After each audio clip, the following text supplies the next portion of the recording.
Hello friends, आप Mukesh Goyal. I hope कि आप सारे बहुत अच्छे हैं। और फ्रेंड्स, आगे बात करते हैं, काफ़ी इंपॉर्टेंट टॉपिक है, अप्रोचेस टू करिकुलम इवैल्यूएशन। तो इवैल्यूएशन का आप मतलब समझ गए, जजमेंट की बात होगी यहाँ पे।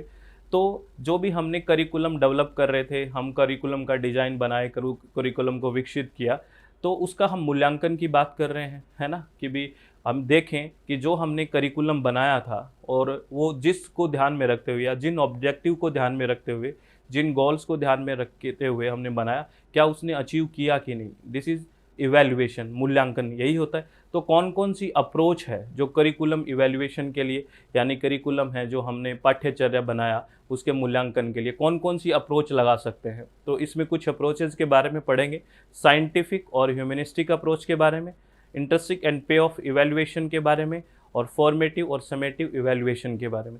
ये फॉर्मेटिव और समेटिव तो बहुत पढ़ते हो आप, जिसको निर्माणात्मक और योगात्मक या रचनात्मक और योगात्मक बोलते हैं, आंतरिक और भुगतान मूल्यांकन, वैज्ञानिक और मानवतावादी दृष्टिकोण। अब हम एक एक को देखते हैं यहाँ पे। ये हम बेसिकली क्या पढ़ रहे हैं कि जो करिकुलम हमने बनाया है ना, उसके इवैल्यूएशन में कौन कौन सी अप्रोच लगा सकते हैं कि वो ठीक है कि नहीं। चलो ठीक है। तो सबसे पहले हम बात करते हैं friends scientific and humanistic approach के बारे में। सबसे पहले इसके बारे में बात करते हैं।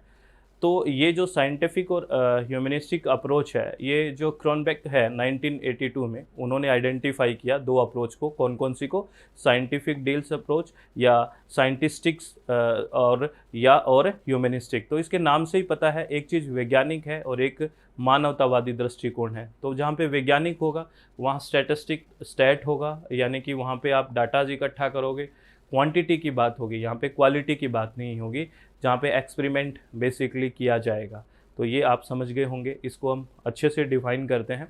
जो साइंटिस्टिक अप्रोच है यानी कि वैज्ञानिक दृष्टिकोण है, तो वो कैसी है आपको याद रखना है, ये क्वांटिटेटिव है। ये बात आप रिसर्च में भी पढ़ते हो, क्वांटिटेटिव है ये मात्रात्मक है। बेसिकली क्यों मात्रात्मक है? क्योंकि यहाँ पे हम स्टैट लगाएंगे और यहाँ पे डाटा को हम कलेक्ट करेंगे नंबर्स में, तो इसलिए ये क्या है, क्वांटिटेटिव है। तो पढ़ के देखो, in this approach all efforts are focus on the learners. इसमें सारा का सारा जो फोकस होता है वो लर्नर पे होता है।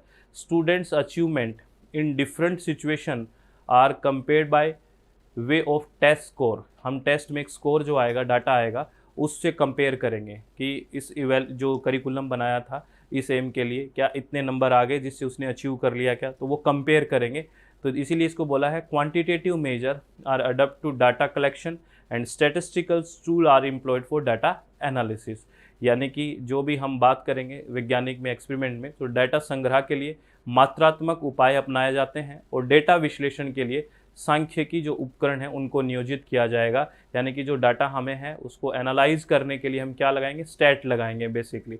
तो दिस इज साइंटिफिक अप्रोच। तो इसमें क्या याद रखोगे, ये साइंटिफिक अप्रोच की क्या है, क्वांटिटेटिव यानी कि मात्रात्मक अप्रोच है, जिसमें हम डाटा है वो कलेक्ट करेंगे और उसका स्टैट लगाएंगे और उस आधार पे कंपेयर करेंगे कि उसका कंपैरिजन करेंगे कि जो टेस्ट में स्कोर आएगा उससे कंपेयर करेंगे कि इतना स्कोर आया कि नहीं आया, है ना, कितना अचीवमेंट है। तो उससे हम देखेंगे कि जो करिकुलम हमने बनाया वो इफ़ेक्टिव है कि नहीं, प्रभावशाली है कि नहीं। क्योंकि हम किसका इवैल्यूएशन कर रहे हैं, हम करिकुलम का ही तो इवैल्यूएशन कर रहे हैं। तो सीधी सी बात ये होगी।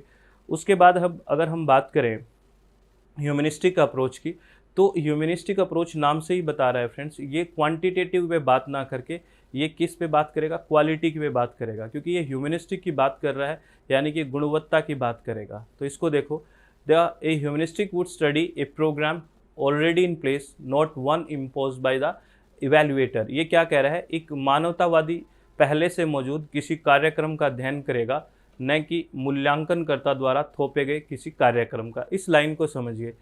अब ऊपर वाला जो हमने साइंटिफिक पढ़ा था उसमें तो क्या है, इवैल्यूएटर एक टेस्ट तैयार कर देगा।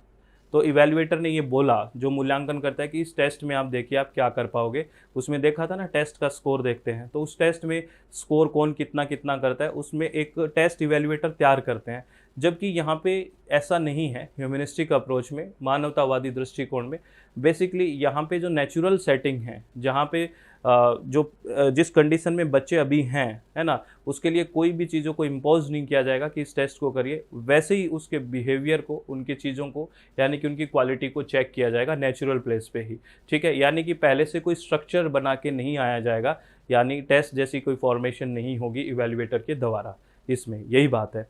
तो देखो लिखा हुआ है ना, naturalistic investigator would ask different question of different programs, benefits are to be described not reduce to a quality, है ना, बेनिफिट को डिस्क्राइब किया जाएगा क्वालिटी को ध्यान में रखते हुए। Observation are to be opportunistic and responsive to local scene and not pre structured. तो सीधी सी बात है, क्वांटिटेटिव में हम जो क्वालिटेटिव है ये अप्रोच, इसमें क्वांटिटेटिव से सारी अपोजिट बातें करेंगे, यानी कि इसका जो परिदृश्य है उसके प्रति क्रियाशील होनी चाहिए, न कि पूर्व संरचित, यानी कि पहले से कोई स्ट्रक्चर्ड या ऐसा नहीं है, टेस्ट जैसी चीज़ नहीं है। इसमें हम मूल्यांकन करता कोई थोपेगा नहीं, इसमें जो प्रकृतिवादी जांच करता विभिन्न कार्यक्रमों के अलग अलग प्रश्न पूछेंगे, लाभों का वर्णन करेंगे और गुणवत्ता तक सीमित नहीं करना है। बेसिकली हमें क्वालिटी को रिड्यूस नहीं करना है, डिपेंड यहाँ किस पे ध्यान रखना है, क्वालिटी को ध्यान रखना है, गुणवत्ता को ध्यान रखना है। तो याद रखना क्या रखोगे, साइंटिफिक अप्रोच है वो क्वांटिटेटिव यानी कि मात्रात्मक है, और ह्यूमनिस्टिक अप्रोच है वो क्या है, वो क्वालिटेटिव है, गुणात्मक है। इसमें पहले से किसी चीज़ को स्ट्रक्चर या ऐसे बना के नहीं लाया जाता है कि इस टेस्ट में स्कोर करिए, ये साइंटिफिक यानी एक्सपेरिमेंट में होता है। ठीक है, तो ये दोनों अप्रोच आपको समझ में आई, चलो बहुत बढ़िया। देखो इसमें ये नोट भी है, इस नोट को भी आपको संभाल के रखना है। कह रहा है data collection through the former यानी कि ह्यूमनिस्टिक की बात कर रहे हैं, data collection through former are more qualitative than quantitative, ये बात याद रखना है। The technique employed are basically observation, interview, personal meeting and discussion with participants. तो इसमें जो भी हम चीज़ों को जानेंगे उनकी क्वालिटी की, तो उसमें कौन कौन सी तकनीक अपनाएंगे, हम ऑब्जर्व करेंगे उनको, इंटरव्यू ले सकते हैं, पर्सनल मीटिंग हो सकती है और डिस्कशन हो सकता है पार्टिसिपेंट्स के साथ। तो इसमें हम क्वालिटी निकाल के लेके आएंगे, एक बात रहे क्वालिटी की बात होगी ह्यूमनिस्टिक में। ठीक है, चलो ये बिल्कुल सिंपल सी बात है, समझ में आ गई होगी, बहुत बढ़िया। अब अगर हम बात करें इंटर्नशिप के बारे में बात करेंगे और पे ऑफ इवैल्यूएशन के बारे में बात करें, तो इंटर्नशिप तो नाम से ही बता रखा है कि कुछ आंतरिक इवैल्यूएशन की बात है। और ये जो माइकल स्क्राइवन है, इन्होंने 1978 में इंटर्नशिप इवैल्यूएशन की बात की, आंतरिक मूल्यांकन की बात की, और उन्होंने एक कुल्हाड़ी का एक एग्जाम्पल दिया एक्स का, उसके बारे में हम बात करेंगे। उस एग्जाम्पल से आप बहुत हद तक चीज़ों को समझ जाओगे। तो इन्होंने क्या लिखा इंटर्नशिप इवैल्यूएशन के बारे में, इसको पढ़ के देखना। आंतरिक की बात है इसमें डायरेक्टली किसी चीज़ को इम्प्लीमेंट करे बिना हर चीज़ को सीखना, देखना क्या बातें हैं और एग्जाम्पल को भी समझना। क्या कह रहा है देखो, intrinsic evaluation of curricula implies that evaluators study the content, its sequence, organization, accuracy, learning experience provided, etc. They believe that with an accurate content and organization, student learning would be stimulated. क्या बोल रहा है कि मूल्यांकनकर्ता सामग्री, उनके अनुक्रम, संगठन, सटीकता, सीखने आदि का अध्ययन करते हैं। यानी कि जो भी इवैल्यूएटर आते हैं वो ये देखते हैं कि कंटेंट है वो कैसा है, इसका सीक्वेंस कैसा है, क्या ये ऑर्गेनाइजेशन वे में, ऑर्गेनाइज्ड वे में है, एक्यूरेसी कितनी है, और लर्निंग एक्सपीरियंस कैसे प्रोवाइड किए गए हैं, यानी कि किस तरह से सिखाया गया है। बेसिकली इस बात को देखते हैं, क्योंकि उनका मानना है, क्या मानना है कि एक सटीक सामग्री और संगठन के साथ दी जाए, ऑर्गेनाइज्ड वे में अगर करेक्ट सामग्री दी जाए, सटीक कंटेंट या एक्यूरेट कंटेंट दिया जाए, तो विद्यार्थियों के सीखने को प्रोत्साहन मिलेगा, यानी कि student learning would be stimulated. इस बात को आपको ध्यान रखना है, क्योंकि इन्होंने किसकी बात की है, इंट्रिंसिक इवैल्यूएशन की बात की है, आंतरिक मूल्यांकन की बात की है। तो इसमें इन्होंने एक एग्जाम्पल दिया, उस एग्जाम्पल को समझना, उस एग्जाम्पल से आपको सारी बात समझ में आएगी। इन्होंने एक एग्जाम्पल लिया एक्स का, यानी कि कुल्हाड़ी का, और क्या कहा इन्होंने, an individual would study an X by examining the following aspects: design of the bit, the material used, the weight distribution, shape of it of the handle. People assume that an axe would of such dimension would cut tree, but they don't try it directly.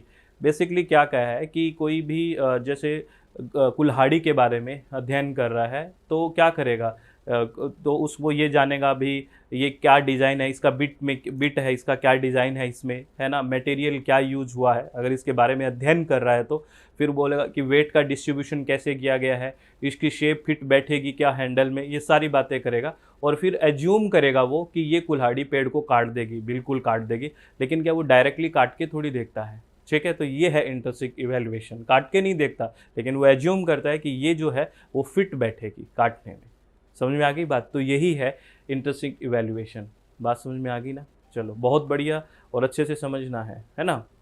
आंतरिक मूल्यांकन और पे of evaluation की बात कर रहे थे हम, जो इंट्रिंसिक और पे ऑफ को साथ लिखा था। तो पे ऑफ नाम से ही है, समझ में आ रहा होगा कि effect of the delivered curriculum are examined.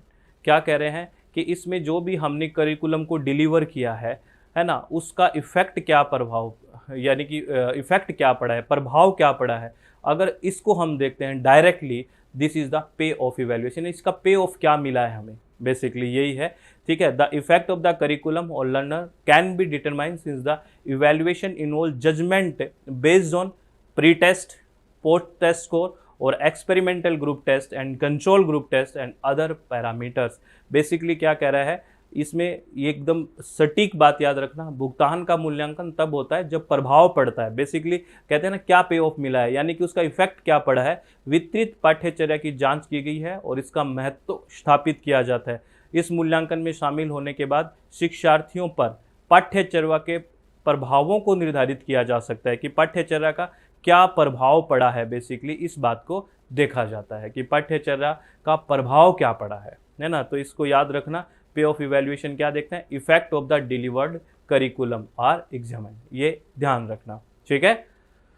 और उसके बाद हम बात कर रहे थे फॉर्मेटिव एंड समेटिव इवैल्यूएशन के बारे में। इसको तो आप बहुत ज़्यादा जानते हो, है ना, बहुत ज़्यादा जानते हो। फॉर्मेटिव इवैल्यूएशन जो है आपको पता है ये ड्यूरिंग होता है, दौरान होता है, और ये होता है एंड में, है ना, ये एंड में होता है।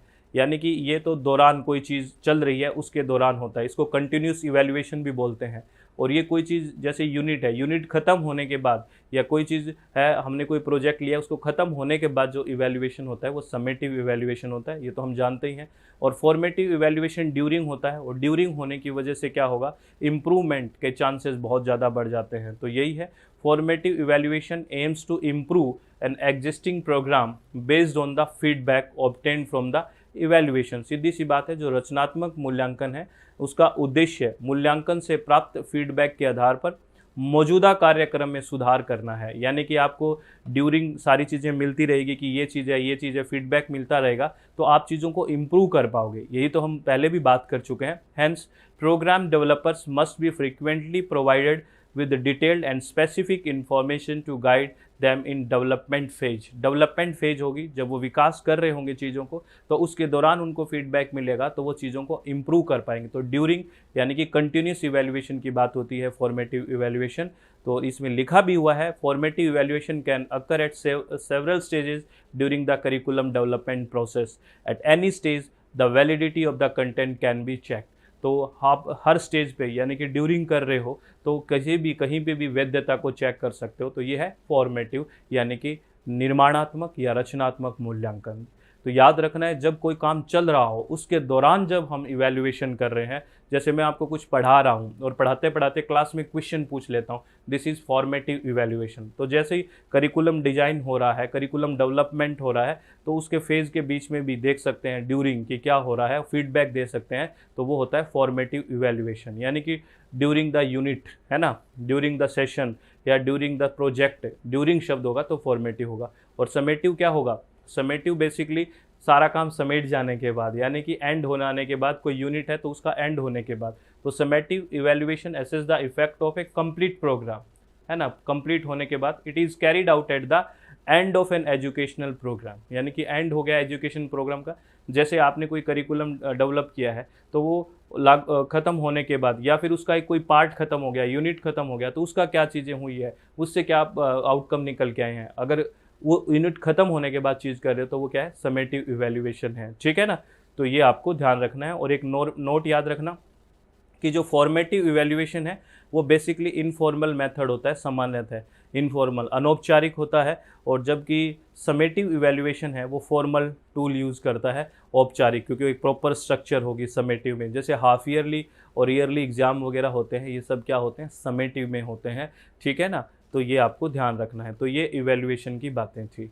तो ये सारी चीज़ें आपको समझ में आई होगी फ्रेंड्स, किसी तरह का कोई डाउट तो नहीं रहा होगा। तो अच्छे से आराम से चित्त को शांत रखते हुए चीज़ें समझें। तो हमने जो बात करी है कि मेज़रमेंट, असेसमेंट, इवैल्यूएशन, उसके बाद जो भी हमने करिकुलम डिज़ाइन किया था, डेवलपमेंट हुआ था, उसके इवैल्यूएशन में क्या-क्या अप्रोच हम लगा सकते हैं, साइंटिफिक हो सकती है,